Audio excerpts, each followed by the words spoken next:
សួស្តីបងប្អូនទាំងគ្នាសម្រាប់បងប្អូនទាំងអស់គ្នាចង់បង្កើត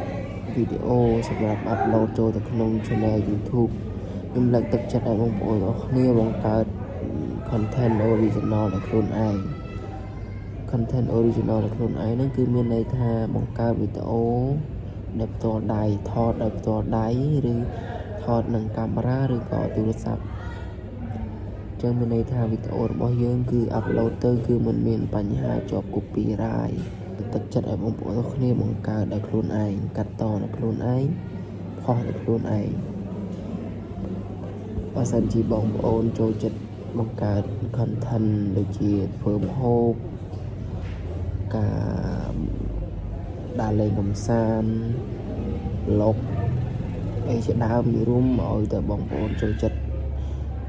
វីដេអូបែបណាបងប្អូនអាចរៀនសូត្រពីវីដេអូគេហើយអាចចូលទៅថតផលិតដោយខ្លួនឯងបានចឹងខ្ញុំមានតែប៉ុណ្្នឹងទេសម្រាប់បងប្អូនដែលចូលចិត្តសូមកុំភ្លេចជួយចុច Subscribe ហើយ Share ដាក់រូបកណ្ដឹងម្នាក់មួយផងបាទសូមអរគុណ